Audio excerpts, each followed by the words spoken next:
Buenas tardes, ¿cómo están todas y todos? Bienvenidos a nuestra jornada de día jueves de este seminario de cosmotécnicas latinoamericanas. Hoy es un día especial. Esta tarde estoy aquí a mi lado con José Abasolo y con dos grandes estudiantes, ¿cierto? Ya tituladas de nuestro magíster en prácticas socioespaciales de la Universidad de las Américas. Dora Arroyo, Maricel Delgado, bienvenidas. Es un gustazo tenerlas nuevamente por acá. Me gusta cómo podemos ahora platicar una, en una fase completamente distinta, ¿no? Después de los viajes, después de las tesis, de los trabajos de proyecto de grado, ahora ya estamos viéndoles eh, mostrando sus proyectos, así que bienvenidas a nuestra tarde de Magíster de Prácticas Socioespaciales en el Seminario de Cosmotécnicas Latinoamericanas.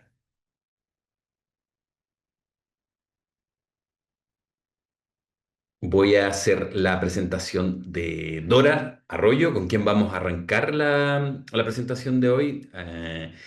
Aparecen muchos aplausos, explotan los corazoncitos que están ahí en el, en el chat. Me imagino que debe ser la comunidad de practicantes del espacio, el sindicato formado por ustedes mismas, ¿no? Donde creo que incluso Dora era la directora. Y les contaré inmediatamente, ¿cierto? Dora es ecuatoriana, ¿cierto? De la ciudad de Quito, pero en este momento se encuentra en Cuenca. Dora es arquitecta y como ya les comenté, es magíster de nuestro seminario de prácticas socioespaciales. Y desde el año 2023 se desempeña como técnica de investigación en la Facultad de Arquitectura y Urbanismo de la Universidad de Cuenca. Dora forma parte del equipo editorial de la revista científica STOA, a cargo del diseño y la producción editorial. Su investigación explora las intersecciones entre el espacio, la técnica y la cultura. Desde esta perspectiva, su mirada se aproxima a las cosmotécnicas latinoamericanas, entendidas como modos de pensar y hacer tecnología a partir de la relación entre cuerpo, territorio y cultura. Ha desarrollado estudios en historia urbana y patrimonio, abordando temas de memoria colectiva, patrimonio edificado y dinámicas territoriales, así como planes de conservación integral del patrimonio cultural en la Amazonía ecuatoriana.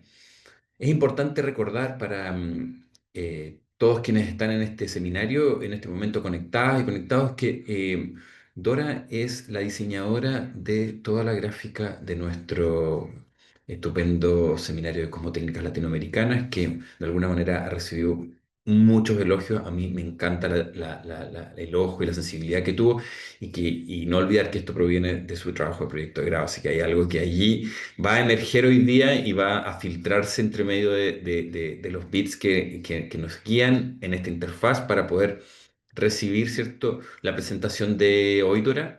Bienvenida a este seminario online internacional. Te dejo y nosotros apagamos nuestras pantallitas y te vemos y escuchamos. Bueno, hola con todas y todos. Voy a compartirles presentación y creo que vamos. Ahí estamos. Bueno, hola con todos y con todas. Primero, muchísimas gracias, Julio, por la introducción. Y de paso, quiero agradecer al profesor José Abasolo y al profesor Francisco Vergara por la invitación a este espacio que creo que es imprescindible para pensar la técnica situada en nuestros territorios. Y como ya mencionó Julio, quiero enviar un saludo cariñoso a todo el sindicato de practicantes del espacio y al equipo de profesores que llevan a cabo el magíster en prácticas socioespaciales. Hoy justamente quiero compartirles los principales resultados, hallazgos de mi investigación que pude desarrollar en este programa y está titulado como Fuego y Tierra, Remanencias Cañaris de la producción artesanal de ladrillo en Cuenca, Ecuador. Aquí busco analizar las continuidades simbólicas de materiales de las técnicas tradicionales de fabricación de ladrillo en la región andina. Eh, En las últimas décadas, diversos pensadores han cuestionado los discursos tecnofílicos de universalización y señalan que la tecnología ya no puede entenderse únicamente como una herramienta funcional que está desvinculada con su contexto y que por el contrario debe entenderse como una manifestación situada de relaciones culturales, cosmológicas y morales específicas. Siguiendo la antinomia de la universalidad de la tecnología, que lo plantea Yuk Hui en su libro La pregunta por la técnica en China, un ensayo sobre la cosmotécnica, él hace una propuesta que en primer lugar la tesis sería la tecnología es un universal antropológico, entendida como la externalización de la memoria y la liberación de los órganos del cuerpo, y como una antítesis es que la tecnología no es un universal antropológico, se encuentra habilitada y restringida por cosmologías particulares que van más allá de sus funcionalidades y usos. En este caso, ambas proposiciones son verdaderas por separado, pero se encuentran en tensión cuando se las considera juntas. Con estas premisas se quiere demostrar que hay una especie de dimensión universal en la tecnología, pero que también hay una dimensión particular. Esta tensión, para mí, abre una pregunta como si es que puede la noción de cosmotécnica como herramienta a ayudarnos a pensar la particularidad de nuestros modos de hacer y saber. Como ejemplo, he traído a la tecnología médica, que en este caso la medicina ancestral se basa principalmente en una cosmología animista y en este caso si preguntamos a un taita, que es un sanador indígena, que nos enseñe qué es el yagé, que prácticamente en su traducción se refiere a la energía, ¿cómo nos lo podría enseñar? Eh, no se podría enseñar, no se puede probar que existe ese tipo de energía, así que desde un punto de vista materialista, esto no es científico, pero sabemos que existe desde hace miles de años y que hoy en día sigue siendo efectivo y activo para la sanación del cuerpo. En este caso, tanto la medicina ancestral no es comparable con la medicina occidental porque tienen diferentes ontologías y epistemologías, es decir, diferentes lenguajes y diferentes comprensiones. Al explorar la posibilidad de pensar la tecnología desde el sur global y concretamente desde la experiencia de las ladrilleras artesanales, indagué qué derechos, patrimonios y futuros pueden emerger cuando reconocemos las técnicas propias y los ecos de su sentido. Sobre todo me interesaba visibilizar aquello que el aparato industrial capitalista suele relegar a los márgenes, que son estas prácticas materiales cotidianas. ¿Qué conocimientos y relaciones encarna la producción artesanal de ladrillo en una parroquia rural como es Sinincay en Cuenca, Ecuador, un territorio con herencia cañari y dinámicas rural-urbanas en constante transformación? ¿Qué ocurriría si dejamos de pensar esta práctica como una técnica menor y la abordamos como un sistema técnico complejo, dotado de agencia, memoria y cosmovisión? Estas preguntas se hacen aún más urgentes si se considera que buena parte de las investigaciones sobre oficios y prácticas artesanales en América Latina han sido abordadas desde tres perspectivas dominantes. La primera, desde un enfoque de déficit que busca mejorar social y financieramente limitaciones técnicas o productivas incapaces de satisfacer al mercado. Una segunda visión desde la modernización tecnológica que promueve la introducción de tecnologías, capacitación o modelos asociativos a partir de diagnósticos técnicos.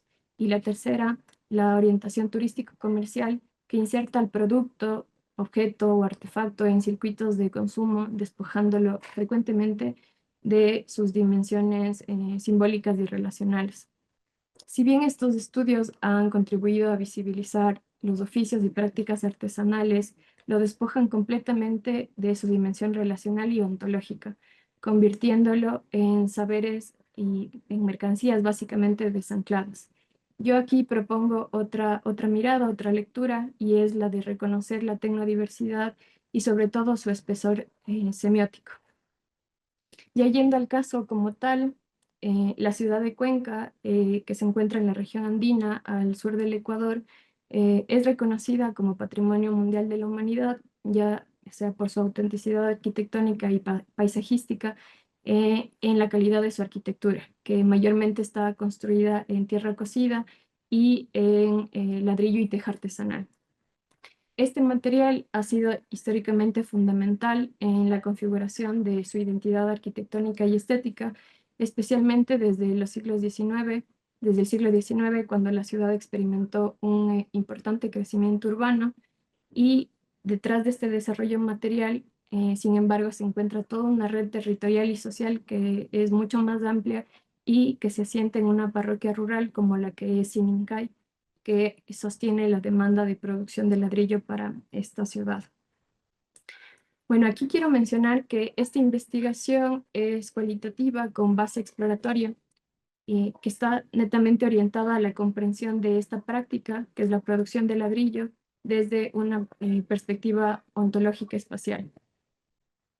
Si vemos en este mapa las concentraciones de calor que se encuentran principalmente en el sector noreste de la zona urbana de Cuenca, que está pintado con esta degradación de rojos, aproximadamente se encuentran unas 500 unidades de ladrilleras artesanales activas. Las familias, en este caso, que son campesinas, indígenas y mestizas que habitan este valle, han mantenido la tradición de esta técnica que articula tanto la extracción de arcilla, la preparación del barro, el moldeado manual y la cocción de estos adobes de tierra en hornos de leña mediante una cadena de colaboración comunitaria como es la minga. En esta lámina pueden ver como una especie de registro tanto fotográfico como en video y es parte del método que yo utilizo para poder comprender toda la micropolítica de este territorio. Trabajé desde la etnografía, realicé visitas prolongadas, entrevistas abiertas, observación participante y acompañamiento a los diferentes productores de los ciclos completos de fabricación. En este sentido, más allá del dato, la cartografía, el texto, la georreferenciación, lo que me interesaba era como la escucha lenta de los cuerpos, los gestos, las materialidades, em, esa relación de sujeto-materia y bueno, para hacer esta lectura pude acompañar a estas mujeres productoras en todo el ciclo de producción. En esta lámina pueden ver el proceso de sistematización y georreferenciación de la información levantada en campo. Fue el registro de las unidades productivas que básicamente estructuró toda una base de datos que incluía variables de tipo de infraestructura, condición operativa, las coordenadas geográficas, tipo de relaciones, actividad y si es que participaron o no en las encuestas, en las primeras encuestas que yo pude realizar. Posteriormente, bueno, todos estos datos fueron integrados en un sistema de información geográfica, lo que me permitía clasificar y visualizar espacialmente distintas tipologías, ¿no? Los puntos indicados como son hornos, secaderos, viviendas, ladrilleras tanto artesanales como semi-industriales o industriales. Y aquí lo que me permitió, digamos, fue ver tanto cuantitativamente como espacialmente la distribución y la predominancia de cada categoría para identificar patrones espaciales y las relaciones que tienen con el territorio. Uno de los hallazgos de este estudio fue notar cómo este conocimiento técnico se transmite y se practica de forma corporal y ritual. Aquí aproximadamente el 70% de la producción artesanal de ladrillo en este territorio está en manos de mujeres. Muchas veces, muchas de ellas son jefas de hogar. Y aquí también me di cuenta que, claro, no hay manuales escritos ni fórmulas exactas.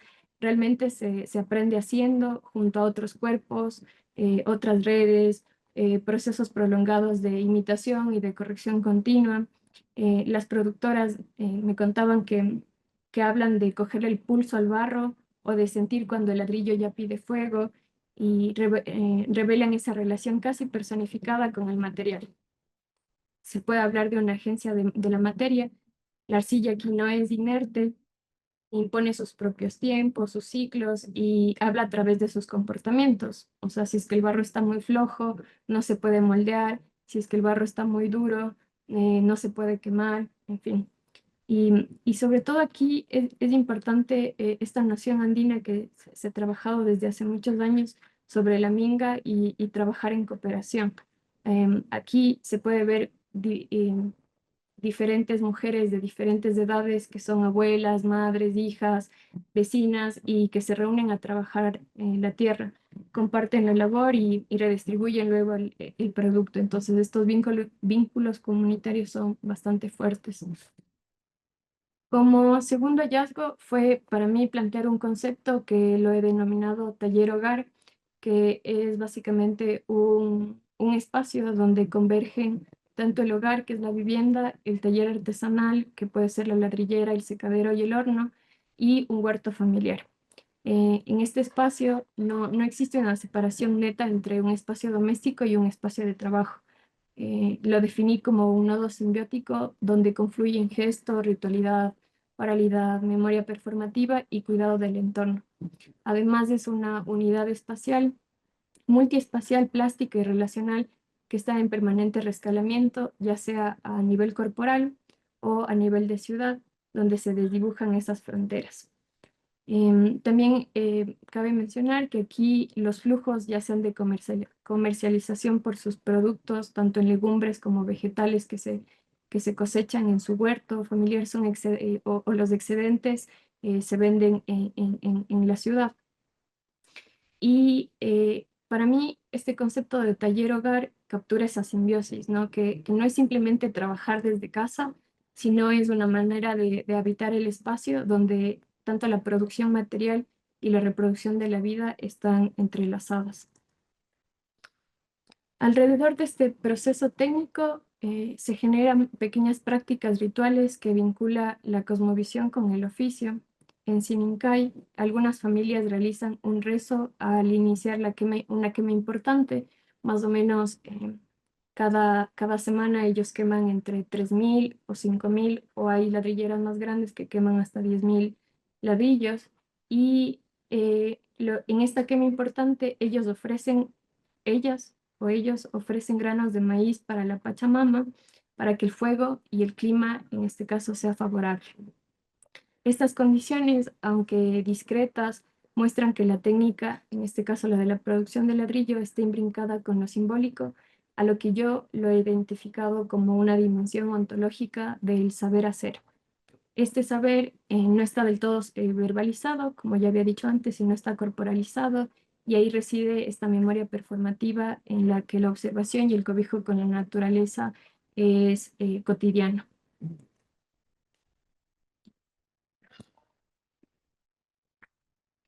En esta lámina, en cambio, pueden observar la disposición de ladrillo para la quema, que es un ejemplo de una cosmotécnica cañari viva. Esta disposición radial de ladrillos en hornos circulares resuena con patrones concéntricos similares a la disposición de cuerpos en sepulcros cañaris, que eran estas estructuras funerarias. El horno y su geometría aquí concentran una memoria ritual. El acto técnico deviene con el acto de memoria.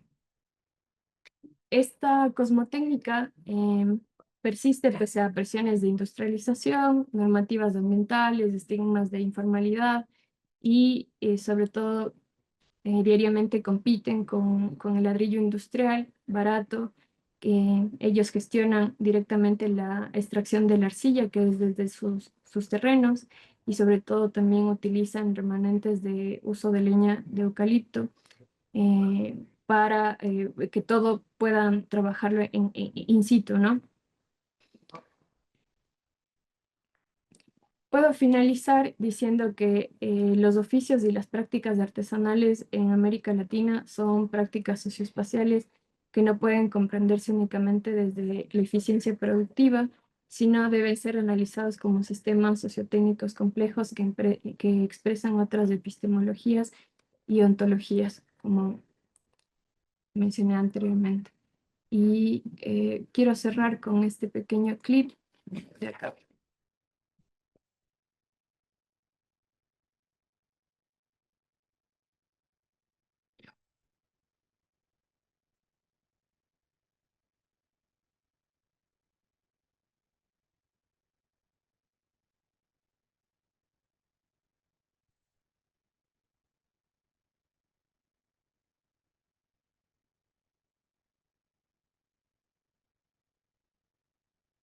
Eso. Muchas gracias.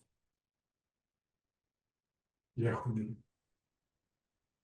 Muchas gracias, Dora, por tu presentación. Siempre es un agrado escuchar esta historia que nos cuentas acerca de Cuenca.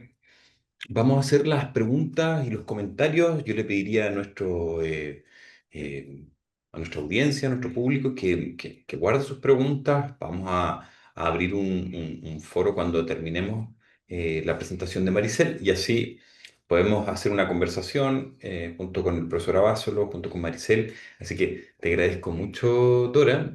No te vayas, quédate ahí esperando en línea. Y me gustaría darle el paso a Maricel, que está por ahí, ¿cierto? Maricel es una colega, amiga, ya hemos compartido junto con la siguiente generación, ¿cierto? Después de las pilotos de prueba que fueron ustedes, con la siguiente generación ya estuvimos en Lima, ya conociendo las maravillas de Perú. Yo realmente quedé enamorado de Perú. Estuvimos ahí en el lago Titicaca, estuvimos en Lima. Y hoy día quiero presentarles a Maricel. Maricel es artista, ¿cierto? A diferencia de Dora, que de alguna manera es titulada de arquitectura, Maricel es artista, es gestora cultural y es madre.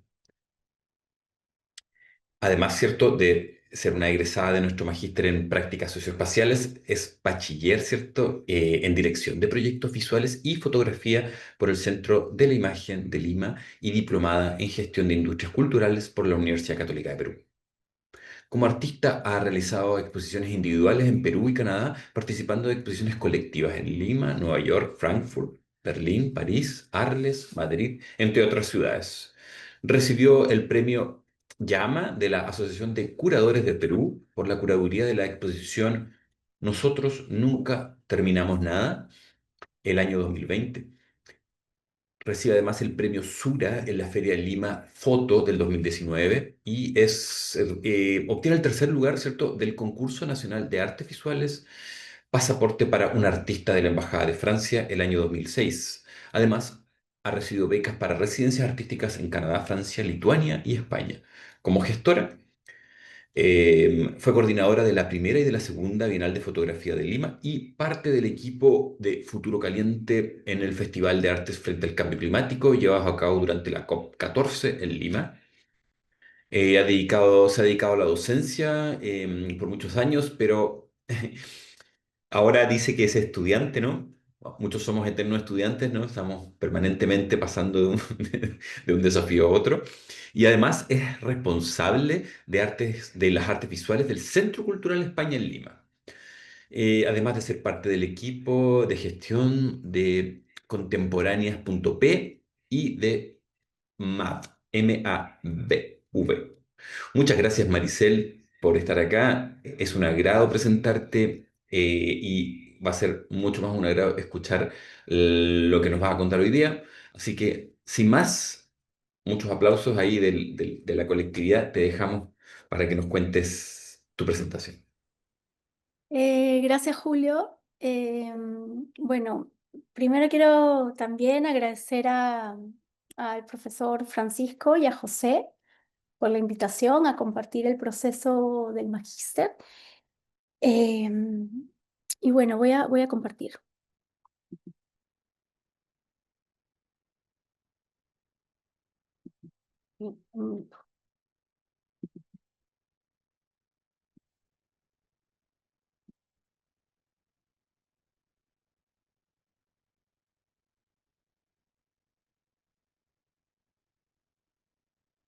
Bueno, yo voy a compartir las ideas, el proceso y los aprendizajes del proyecto que realicé como parte del magíster en prácticas socioespaciales, que se tituló Convite de Viernes, posibilidades de suavizar un espacio laboral desde una práctica de cuidado.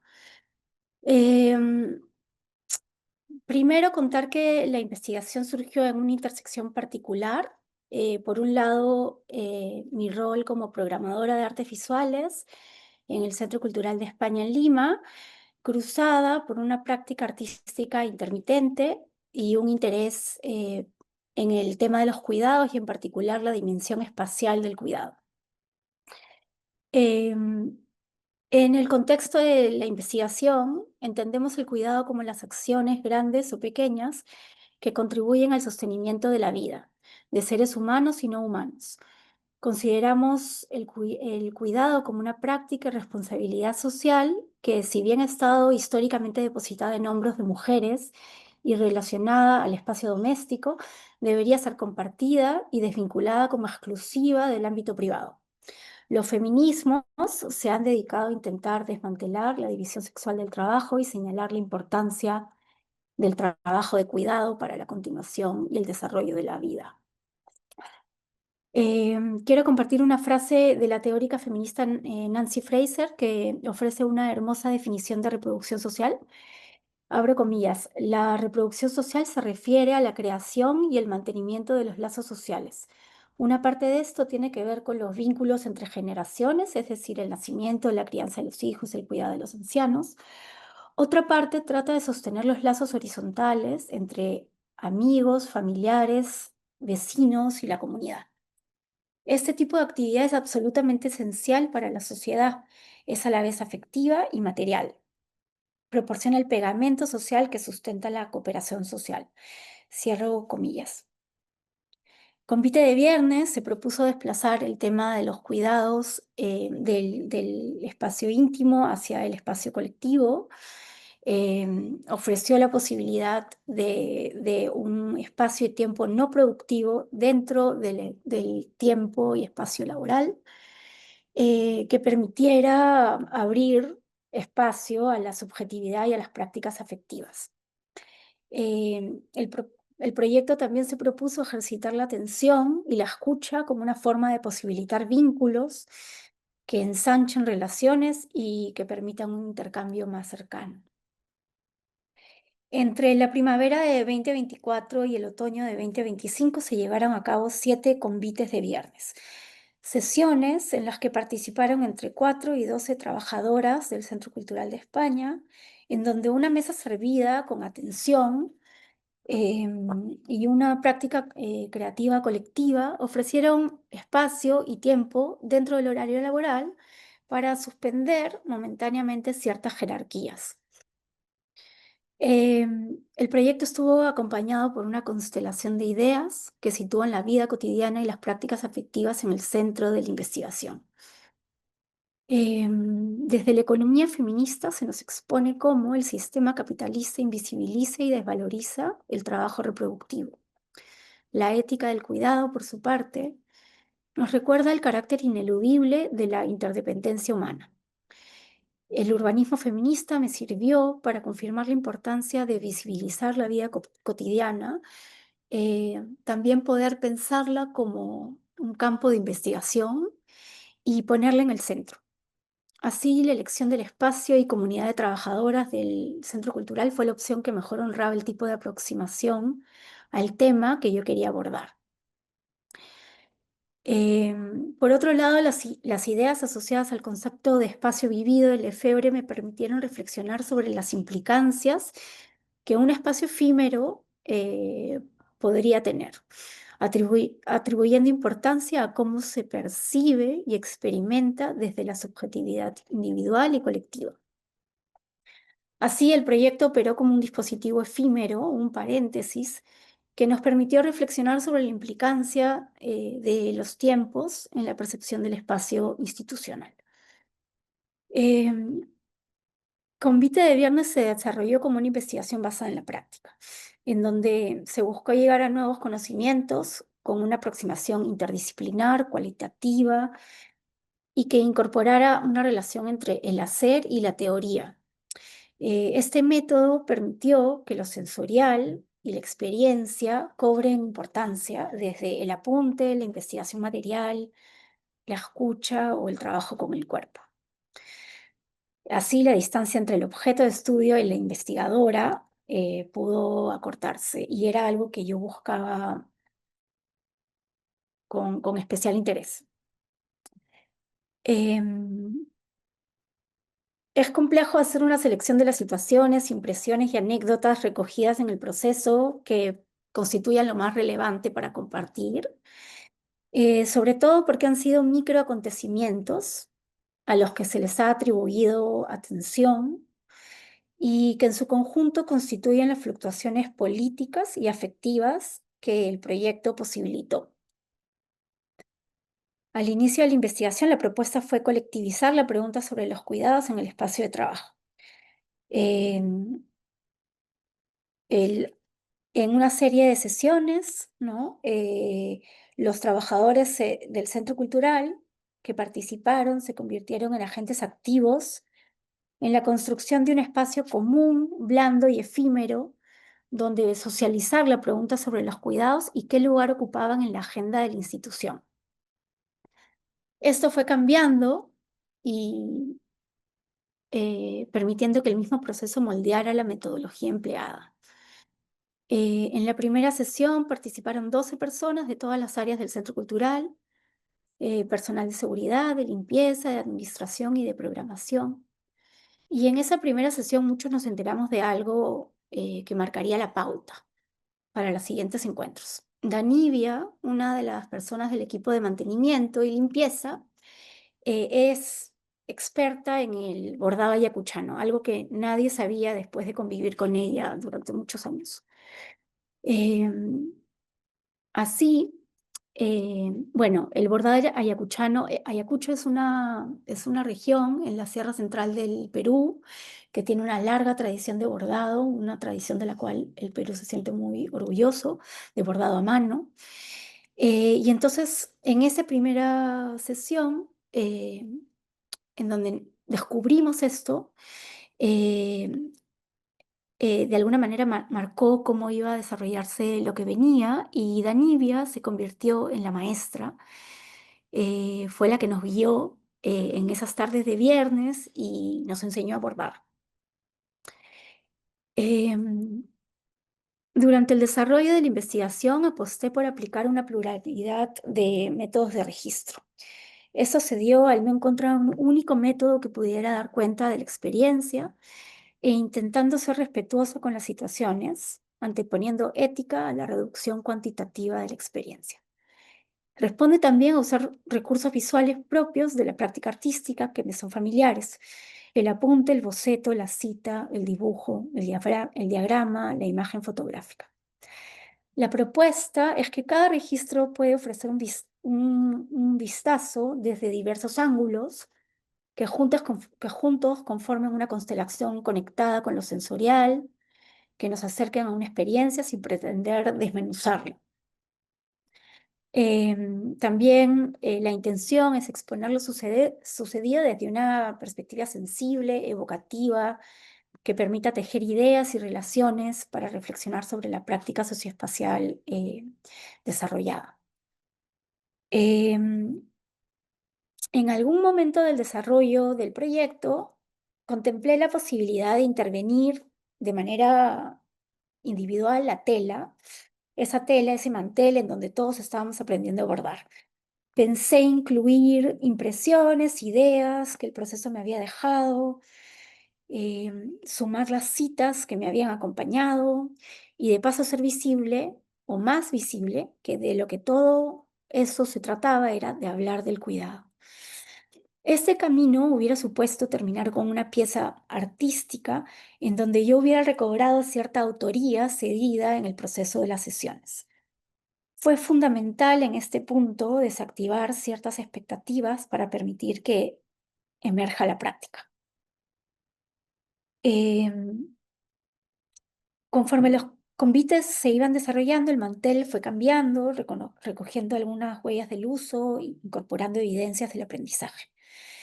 Al mismo tiempo, su importancia como repositorio material de la experiencia fue disminuyendo y poco a poco, a lo largo de las sesiones, entendí que los aprendizajes no surgirían del propio objeto material, sino que las interacciones sociales que ese objeto propiciaba eran lo que me ofrecía los hallazgos.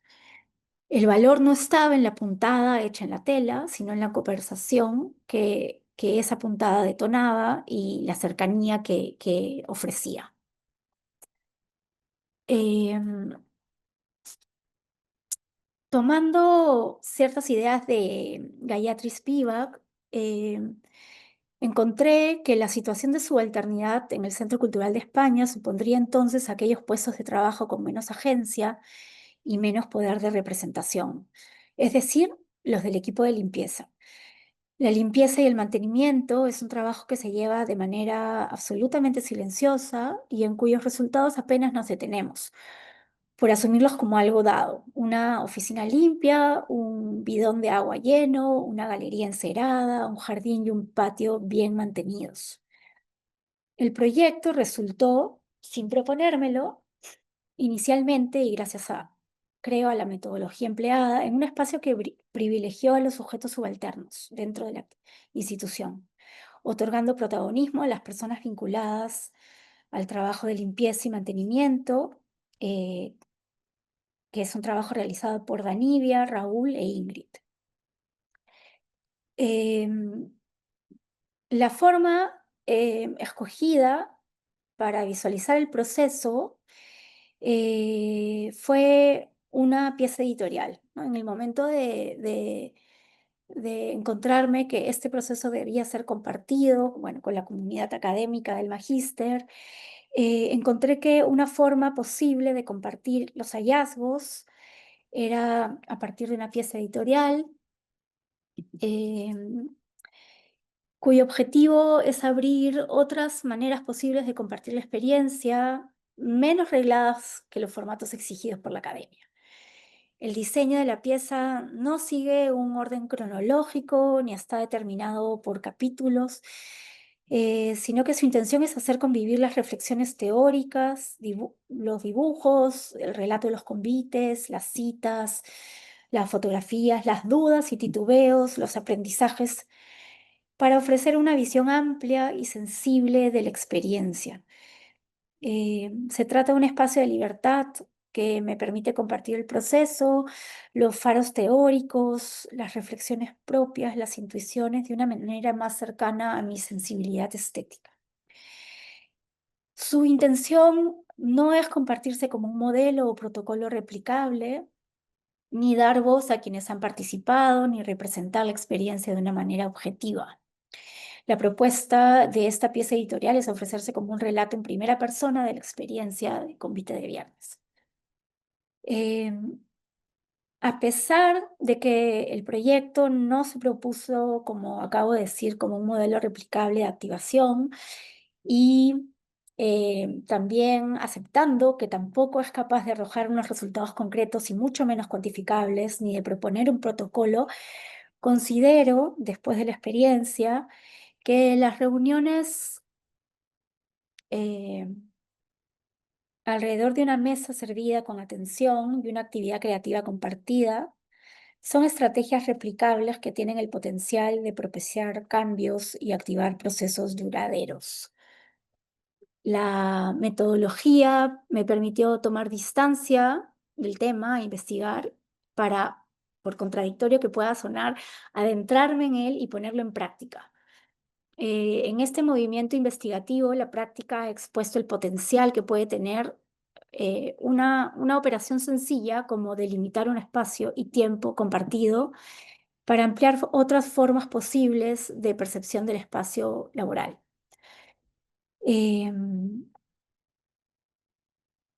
Les artistas no hacemos obras, inventamos prácticas, nos propone el artista y performer Silvio Lang en su manifiesto por la práctica experimental.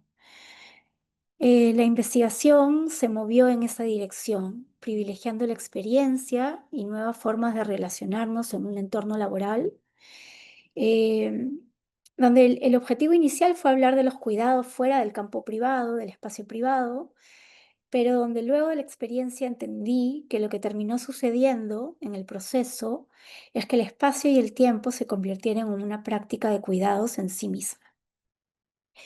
La investigación no se cerró con la defensa en el marco de la maestría, sino que ha quedado abierta como un espacio y tiempo que se fue construyendo de a pocos, de manera colectiva, un espacio que debe ser atendido y alimentado por prácticas afectivas y de cuidado en un entorno laboral. Gracias. Me gustaría que sonara un gran aplauso para las dos. Muchas gracias, Maricel, y por la presentación tan delicada y tan real que nos traes. Recuerdo haberla disfrutado igual como cuando la vi en la presentación del proyecto de grado, así que te agradezco una vez más por contarnos esa práctica tan sensible. Tenemos un público que no para de enviar corazones, una audiencia muy fiel, donde precisamente podría mencionarles nombres insignes como Gabriel Sepúlveda, por ejemplo, eh, Álvaro Dyer, eh, Bárbara Navarrete, ¿cierto? Nueva estudiante de la segunda generación del Magíster en Prácticas Socioespaciales. Quisiera de repente ver si es que tenemos, aquí estamos junto con el profesor Abasolo, está en una modalidad, digamos, nueva del seminario, donde no nos encontramos separados por una barrera, es lo único que se puede considerar como contacto humano, ¿no?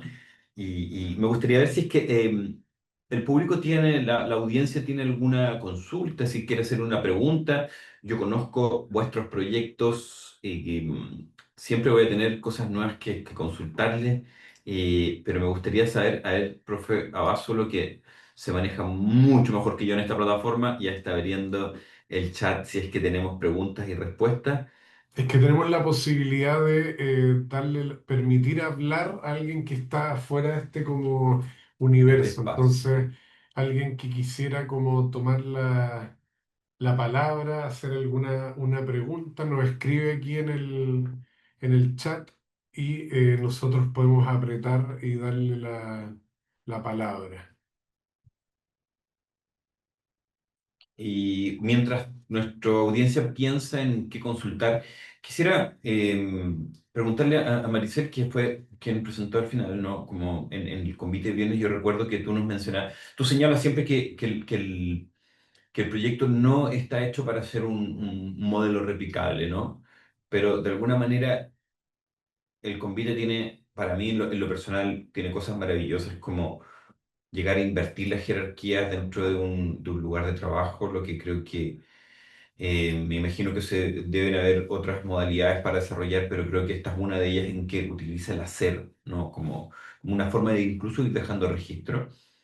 Eh, Señalas que hay ¿cierto? Hay una inversión de roles, además, ¿no? Como eh, dentro de todos dentro de tu trabajo, ¿cierto? Y dentro de la mayoría de nuestros oficios hay jerarquías, ¿no? Y el mundo subalterno en muy pocas ocasiones logra estar, ¿cierto? Dirigiendo a quienes los dirigen siempre.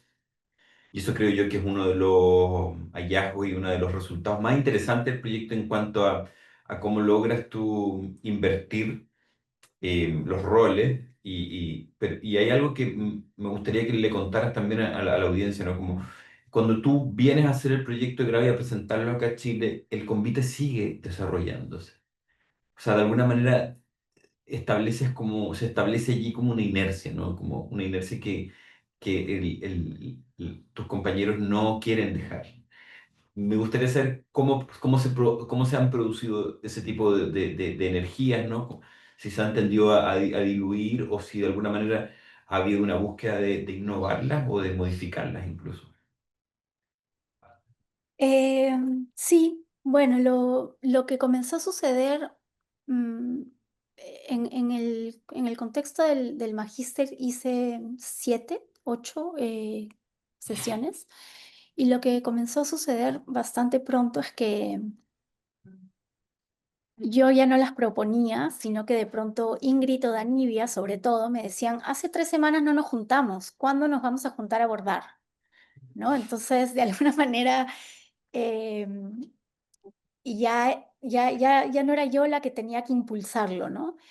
Ahora mismo el Centro Cultural está cerrado por una refacción arquitectónica, que de hecho fue un contexto que se dio el año pasado y que también me animó al- a iniciar el proyecto. Me parecía que era un momento como bien delicado en la historia del Centro Cultural, que íbamos a estar como un poco más dispersos.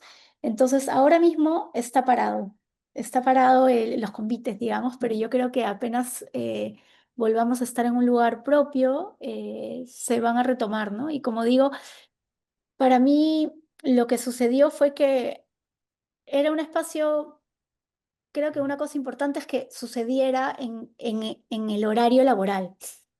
Por eso hablo de un paréntesis, ¿no? Entonces era una especie de pausa eh, que sobre todo el equipo vinculado al mantenimiento comenzó a buscar, ¿no? Mm. Una burbuja de aire dentro del hoy día tan Sí, célebre y premiado el filósofo Byung-Chul Han al proponer un poco de freno de mano, ¿no? Como sí. al vértigo del trabajo, pasó eso. Sí, y otra cosa que pasó que también fue algo como un descubrimiento que hice en el camino, digamos, pero viendo fotos, ni siquiera viendo las fotos de algunos de los convites, es que dos de ellos, Ingrid y Raúl, eh, en las fotos aparecen con su ropa de calle, digamos, ¿no? Y es que coincidía el convite con su hora de salida y ellos decidían quedarse. Entonces también ahí había algo como bien valioso que sucedió, yo creo que por esas dinámicas sociales que comenzaron a pasar en la mesa, ¿no? Qué bonito. Ambas yo creo que aluden a una domesticidad, ¿no? Como una domesticidad que de alguna manera envuelve tanto el momento de ocio como los momentos de mayor trabajo. Y en ello lo que presenta Dora también trae consigo esa idea como de habitar y el habitar como creación, como el espacio que tú consideras y en ese sentido es porque tú creo lo conceptualizas así, ¿no? Como el taller hogar. En ese taller hogar, Dora, tengo entendido que, obviamente, porque conozco un poco más de la información que tú nos has contado anteriormente, el hogar que produce el ladrillo considera dos variables, ¿no? Las mujeres que de alguna manera producen en la casa donde habitan y los hombres que de alguna manera producen ladrillos industriales lejos del hogar, ¿no? En esa vuelta que muchas veces se produce ¿cierto? En este tipo de rol que a veces ocurre en el trabajo. Pero cuando son las mujeres que están produciendo el ladrillo y lo mezclan con lo cotidiano, tú, ¿qué hallazgos pudiste o qué diferencias puedes ver en la relación de las jornadas de trabajo, ¿no? ¿Cómo se desempeñaban para ti esas nuevas dinámicas que obviamente muchas veces pueden adoptar, ¿cierto? O reproducir eh, modalidades más ligadas, ¿cierto?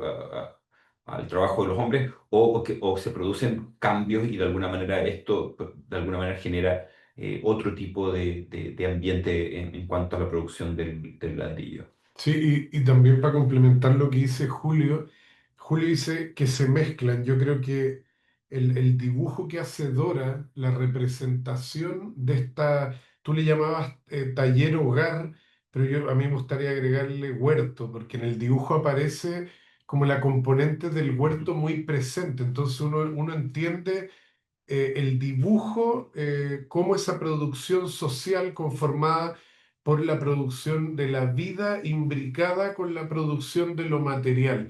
Entonces, me parece que es interesante claramente entender cómo a partir de esta como práctica tú vas observando esto, porque al final no es producir ladrillo separado de lo otro, ¿No? sino que yo creo que a propósito de la materia del ladrillo, esa producción social también es una suerte como de amalgama. Entonces me parece como bien interesante como la pregunta, dar cuenta cómo a partir del trabajo de campo tú reconoces este proceso continuo que hay de la mujer al interior de este como sistema, mundo.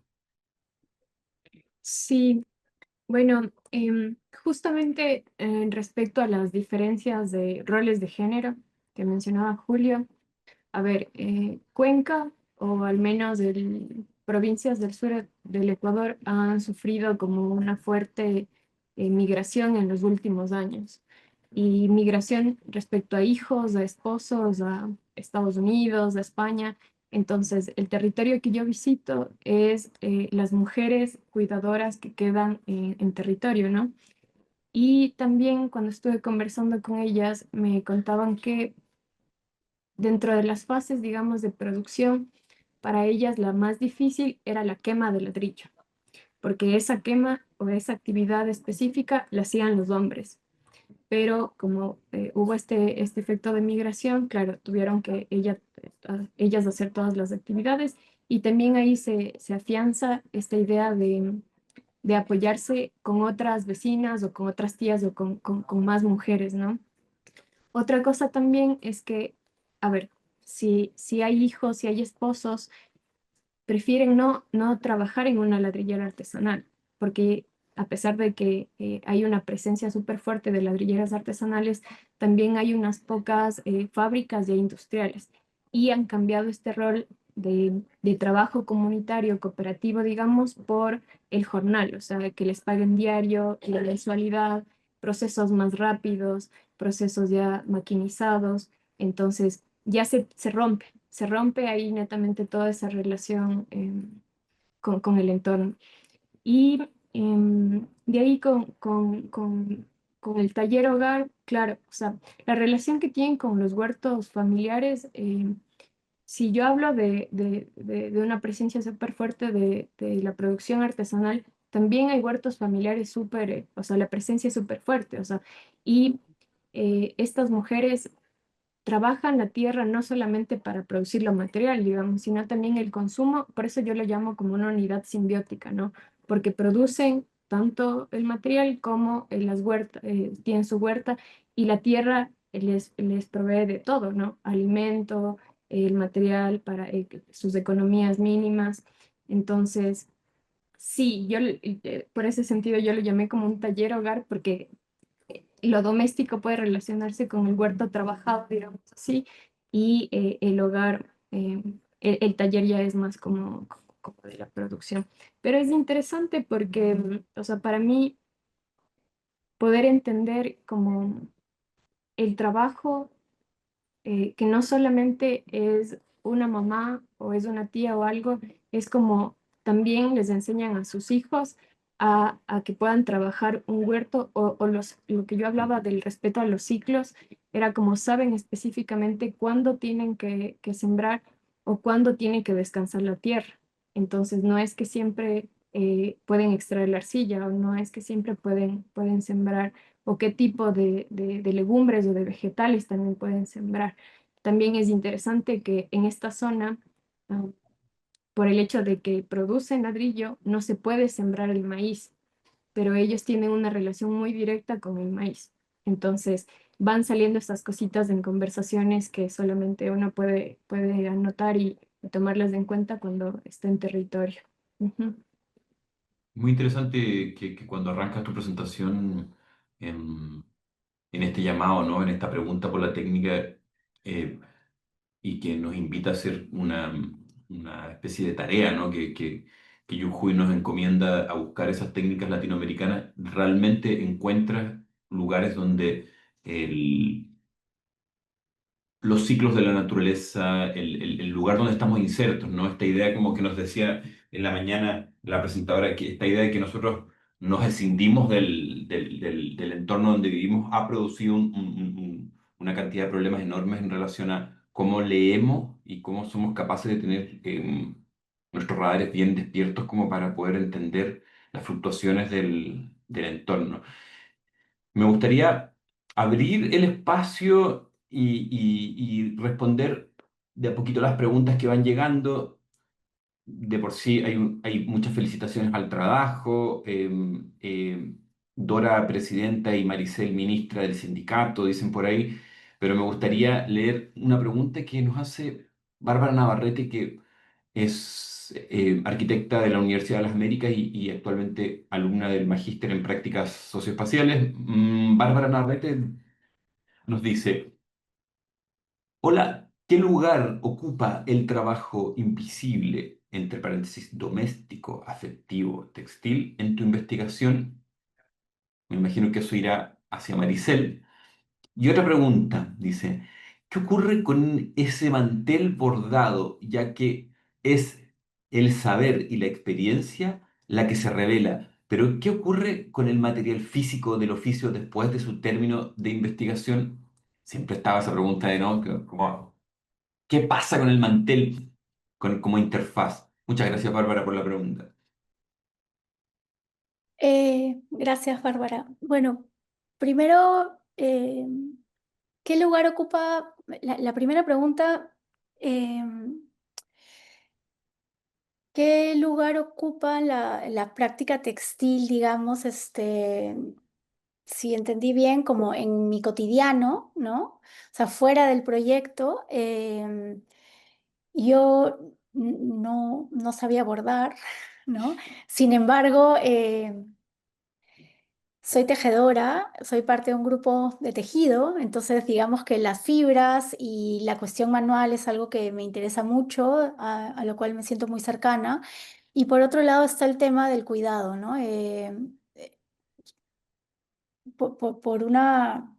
Por mi condición de madre, el tema del cuidado es algo como muy presente en el día a día, ¿no? Entonces, en el momento que empezamos el proyecto, eh, a desarrollar el proyecto de titulación, yo tenía estos dos intereses cerca, ¿no?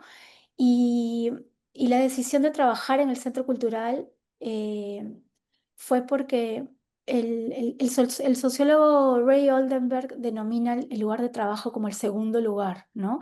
Es el segundo lugar en el que pasamos más horas al día, ¿no? Fuera de la casa. El primero es la casa. Entonces, yo decidí dar un paso pequeño, ¿no? No irme tan lejos al espacio público a preguntar, a hacer la pregunta sobre el cuidado y sobre la importancia del cuidado, sino que decidí hacerla en ese segundo lugar. Eh, y por otro lado, la cuestión del bordado surgió, como comentaba, en el mismo proceso, ¿no? O sea, no fue algo planeado. ¿Y qué pasó con la tela, el mantel? Ahí lo tenemos. Eh, no lo hemos terminado, nos falta una parte. Es nuestro mantel del Centro Cultural. No es mío, es de los que estamos ahí. En algún momento del proceso yo tenía muchas dudas porque me parecía que ese mantel no iba a ser capaz de comunicar el proceso entero, ¿no? Em, en ese momento fue que contemplé la idea de yo intervenirlo ya de manera individual. Felizmente ahí tenía un profe guía Fernando, que me encauzó, que me mandó una lectura, que me zarandeó un poco y decidí que había que de alguna manera eh, eh, sí, desactivar como unas expectativas o pretensiones de que ese objeto material pudiera dar cuenta de una experiencia de varios meses además, y más bien encontrar otra forma de comunicar la experiencia que fue la publicación, ¿no? Pero el mantel está ahí, nos falta terminarlo, es el mantel del Centro Cultural. Eso. Es un trabajo abierto. Miren, Marilyn Monroy Vergara nos dice, hola, un gusto. Actualmente estoy cursando el máster en neuroarquitectura y me pareció muy bello este trabajo de investigación y los instrumentos de recolección de información. Felicitaciones, muy delicados. Soy un amante del trabajo a mano y sobre todo del boceto. Muchas gracias, Marilyn. Y hace una pregunta, ¿cierto?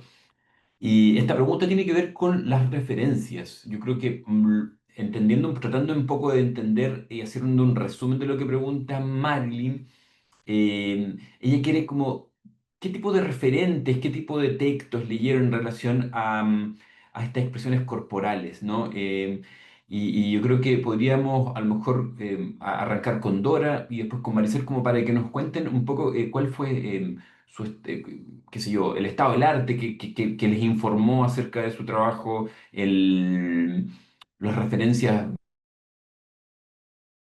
que Nosotros estamos colgados nosotros. nosotros. ¿Nos quedamos pegados en alguna parte de la pregunta? Creo que ahí regresaron, pero Ay, sí creo que entiendo como los referentes. sí. A ver, em, yo leí algunos textos para poder entender la tecnología ya de manera más teórica. Y a nivel de corporalidad, para entender más como estos gestos, justamente ayer el profesor Leo Capeto nos hablaba de la tan citada Donna Haraway sobre la corporalidad del conocimiento, en fin, entonces sí, le leí un montón a ella, pero también con la profesora Constanza Hermosilla, ella nos dio como toda una base de textos desde las epistemologías del sur. Entonces, bueno, Silvia Rivera Cusicanqui fue ahí como súper clave para entender la práctica desde, o sea, no hay práctica si no hay cuerpo. Y bueno, yo me tomé algunas autoras latinoamericanas para dar como ese contrapeso, porque yo al inicio, para armar mi marco teórico, eran eh, alemanes o un montón de franceses hablando sobre la técnica, sobre la técnica así dura y fuerte universal. Entonces era como, también leía a Eduardo Viveiros de Castro para entender sobre eh, estas la multinaturalismo que menciona sobre el entorno, y ya era como, era un caso más aplicado a entender nuestros territorios. Entonces, era hacer un contrapeso con lo que sujetamente nos han dicho que es la tecnología universal. Am, por ahí, de ahí claramente, o sea, bueno, yo hice un registro fotográfico y de video, y también me apoyé en los textos y en documentales que nos compartió el profesor Ricardo Green, que es antropólogo visual, y él nos había mostrado así como toda una serie de fotógrafos o de todos estos patrones que uno puede ir capturando con la fotografía, y a partir de ahí poder cualitativamente mostrar ciertas categorías, ¿no? Entonces, sí, tengo algunos nombres se me van, pero yo fui por ese lado más o menos. Buenísimo, gracias Dora. Y ahí le mandamos unas felicitaciones a las profesoras y profesores mencionados. Bueno, en mi caso,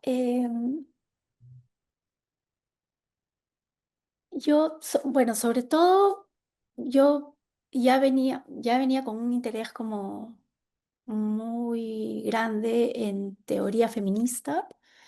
Quizás ya durante el proceso del magíster me concentré un poquito más en cuestiones de ética del cuidado, de economía feminista, que para mí fueron como muy importantes. Y para mí lo que fue maravilloso es que como yo no vengo del campo de la arquitectura, las clases de teoría espacial crítica fueron como una especie de guau, ¿no? Eh, y creo que fueron las que me posibilitaron pensar que un mantel podía construir espacio también. O sea, creo que sin esas lecturas, en los dos cursos de teoría espacial, eh, yo hubiera tenido eso como, hubiera dudado mucho, ¿no? De hecho, dudé mucho, pero digamos que estaban esas lecturas como para abrirme, abrir un poco la concepción de qué podemos entender como espacio. Y además, por otro lado, para mí fue bien importante también pensar desde el urbanismo feminista que la vida cotidiana podía ser un campo de investigación, y que valía la pena poner ese día a día, esa cotidianidad en el centro, ¿no? Eso. Y otra cosa que para mí fue muy importante en el proceso, así que luego ocupó una buena porción de mi marco teórico, fueron algunas reflexiones sobre el tipo de conocimiento que la investigación basada en la práctica puede generar, ¿no? Creo que es algo con lo que estamos todos acá familiarizados, pero luego, ¿cómo definimos cuáles son sus límites, qué tan flexibles son? Para mí fue a partir de lecturas sobre sobre el tipo de conocimiento que se puede generar en la práctica, para mí fueron como fundamentales, ¿no? Ahora mismo, así de nombres,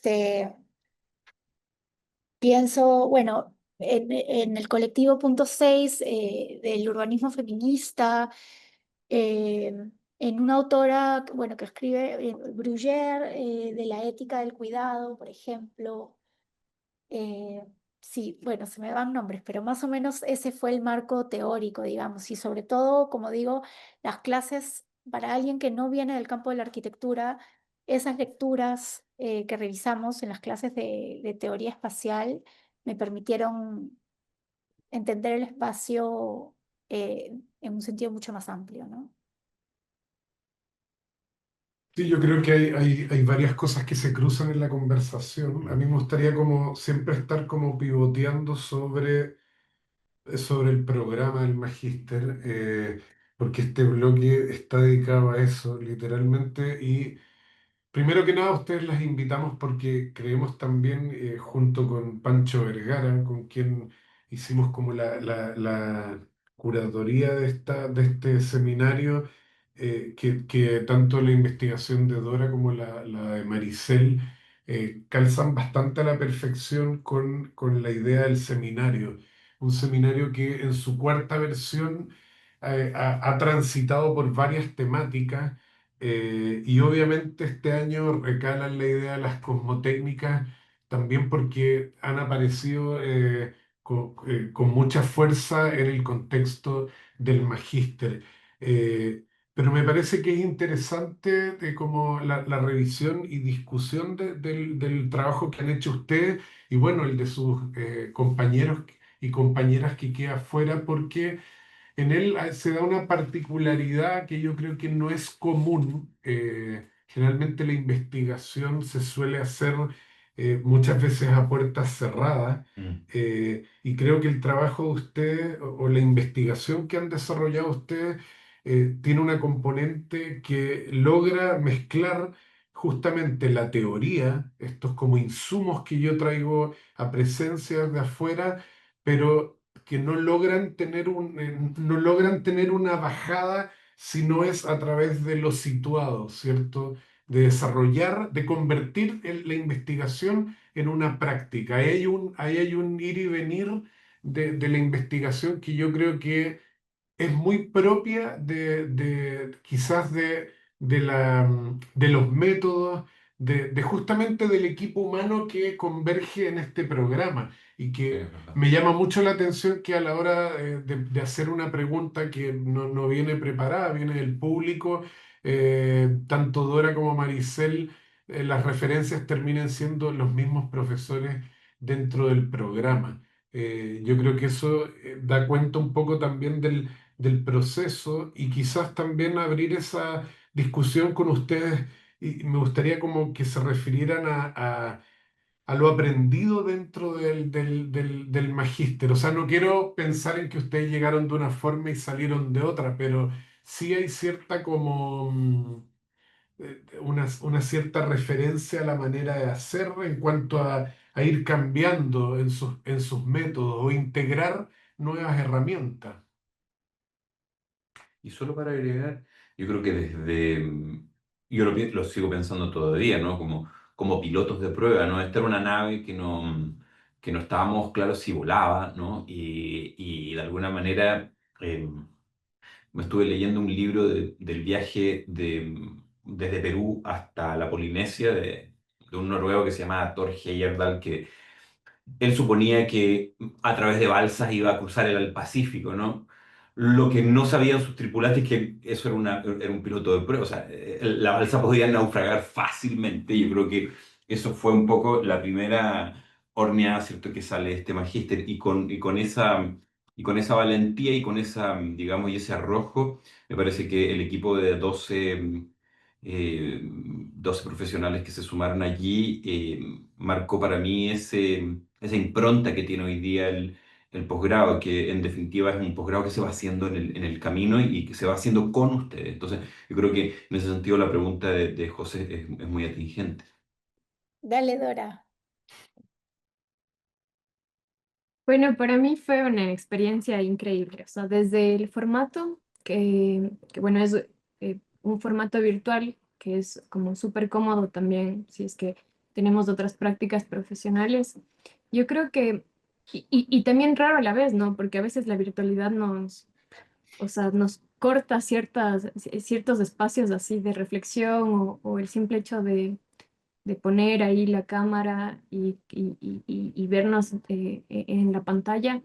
Pero yo a eso quiero sumar que el hecho de que tengamos una residencia en otro país que no haya sido de donde venimos y que nos encontremos, porque bueno, esta primera corte fue maravillosa porque éramos totalmente, o sea, éramos diferentes, si bien había como una carga alta de arquitectos que veníamos de diferentes lugares de Latinoamérica, también habían otros compañeros que así realizaban otras prácticas. Entonces, desde tener un equipo de docentes de lujo que todo el tiempo nos animaban a la reflexión y que también los textos o los ejercicios en clase o los trabajos, digamos, en sitio, estaban como muy bien pensados también, o sea, porque nos invitaban a jugar y a reflexionar todo el tiempo, a discutir y sobre todo a situarlos desde nuestro propio contexto. O sea, uno hablaba desde, no sé, Valparaíso, Marisela hablaba desde Perú, yo hablaba Mm. desde aquí, desde Cuenca, entonces habían esas retroalimentaciones que ya en sí el encuadre permitía ver hacia otros lados, ¿no? Entonces, mm, yo entré con la idea de que iba a ser así como un formato bastante rígido y tal, pero salí muy contenta porque, o sea, la retroalimentación de los compañeros, de los profes, todo el tiempo fue como, a ver, si tus intereses son estos, vamos por aquí, toma esto, investiga tal cosa, así. Entonces, fue más que llevar un programa de magíster así totalmente pesado, para mí fue un juego y todo el tiempo estar como investigándolo y desarrollarlo desde ahí. Yo puedo decir eso, estoy como súper feliz. El equipo de docentes también es como, no, son arquitectos expandidos y están haciendo también sus cosas así fuera de la academia y tiene eso, ¿no? Porque no solamente están dando clases, sino tienen su práctica profesional fuera, con colectivos, con comunidades y a mí me entusiasmó mucho, mucho eso. Ujú.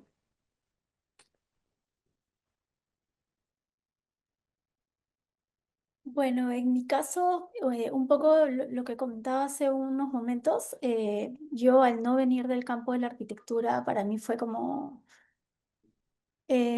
quizás entré con un poquito de reparos, pensando que justamente que yo entraba con menos herramientas, no sé, que tendría que haber pasado como por un curso antes de, yo qué sé. Eh, pero no, o sea, ya en el camino creo que el magíster en su planteamiento interdisciplinar me permitió a mí también aportar, ¿no? Los conocimientos con los que yo venía y los intereses con los que yo venía. eh, eh, Eran pertinentes, digamos. Y para mí, eh, como decía, creo que de los grandes aprendizajes es la parte teórica, me gustó muchísimo. Eh, sí, me gustó muchísimo esos dos cursos teóricos que tuvimos de teoría. Eh, y por otro lado, algo que me pareció que para mí, desde una experiencia personal, fue como muy importante, es que yo quizás estaba buscando una forma de alguna manera, unir un conocimiento o esta práctica artística que yo llevo de manera así como intermitente, eh, con mi trabajo remunerado, que es mi trabajo del Centro Cultural de España. Creo que a lo largo de mi vida esas dos cosas han ido en paralelo, pero no se tocan. Mm. No se han tocado, nunca, hasta ahorita. Eh, entonces, para mí creo que eso lo posibilitó el magíster, ¿no? O sea, pensar yo vengo con unas herramientas propias del campo del arte, por otro lado soy gestora, programo artes visuales, me dedico además a cuidar que los procesos de las exposiciones sean unos procesos amables, que sean unos procesos justos, que sean unos, digamos, en la medida de lo posible, que la institución responda a estos curadores, curadoras, artistas de la mejor manera posible. Ese es mi trabajo, digamos, ¿no? O sea, hacer que eso suceda. Entonces, de alguna manera, el espacio del magíster me permitió juntarlo todo. Se fueron. Esto fue como que nos pasó una ola y no podíamos salir a flote, ¿no? Como que sufriendo los minutos de donde no tenemos internet. Pero bueno, estas cosas pasan. Justo estaba escuchando a Maricel, encontrando que había algo maravilloso en esta idea que para ir de alguna manera ir como juntando ya los comentarios y vamos rumbo al cierre, donde Maricel señala esto que es realmente rutilante para nosotros en relación a las dudas que teníamos en un principio cuando elaborábamos un magíster situado online, ¿no? Que decíamos, qué complejo es esto, ¿no? Como instalar la idea de lo situado desde un punto de vista, ¿cierto?, deslocalizado. Pero lo que trajo consigo ello es que cada una de ustedes nos trajo, ¿cierto?, a compartir en una especie de retícula donde estamos, como dice Dora, donde todos podemos mirar a través de ella también.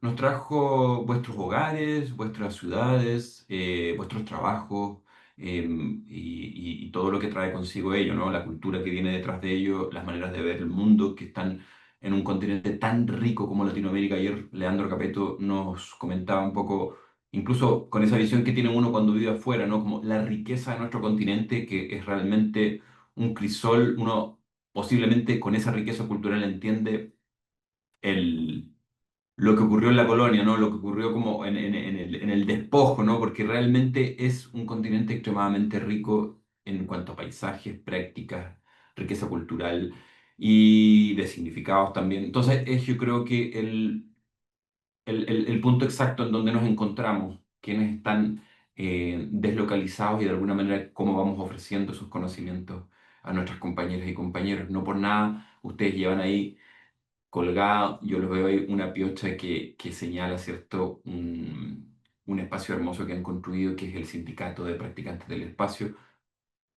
Yo creo que estoy feliz de que eso exista, o sea, para mí, o sea, con ello me puedo morir tranquilo, que se creó en base a este mundo que hemos armado del Magíster en Prácticas Socioespaciales, un mundo en paralelo. Yo creo que eso para mí es como maravilloso, es como una especie ¿cierto?, de spin-off del Magíster que es precioso. Dejo a profe Va solo para Sí, pues cerrar. vamos cerrando ya. Agradecer a Maricel Delgado y a Dora Arroyo por sus tremendas presentaciones. La verdad que es muy estimulante volver a escucharlas. Podríamos estar hablando mucho rato más, pero bueno, se acaba este cuarto día y los dejo a todos los que nos siguen hasta ahora. Están conectados mañana. Cerramos el seminario de arquitectura y etnografía quinto día, pero lo vamos a hacer de forma presencial en el galpón de la UTLA, desde las 10 de la mañana. Vamos a tener aquí al profesor Julio Suárez presentando su investigación. Todavía no la ha mostrado en ningún lado, así que tenemos ahí se viene ahí la chinampa, profe, ¿no? No, La vamos. petatera, ahí está, eso, La petatera, sí, eso, una plaza de toros temporal y cíclica eso. milenaria. La chinampa era la otra, de Chinampa está México, en así Venecia, que profe. en Venecia, claro. Así que nada, los que puedan, mañana los esperamos en el galpón y si no, a seguir conectados con el seminario. Chao Maricel, chao Dora y chao a todos los que Chao, están muchas ahí Chao, gracias. conectados. José. Azotes a la Gracias. distancia por todos los Andes. Bye. Gracias. Nos vemos. Chao. Chao. Chao.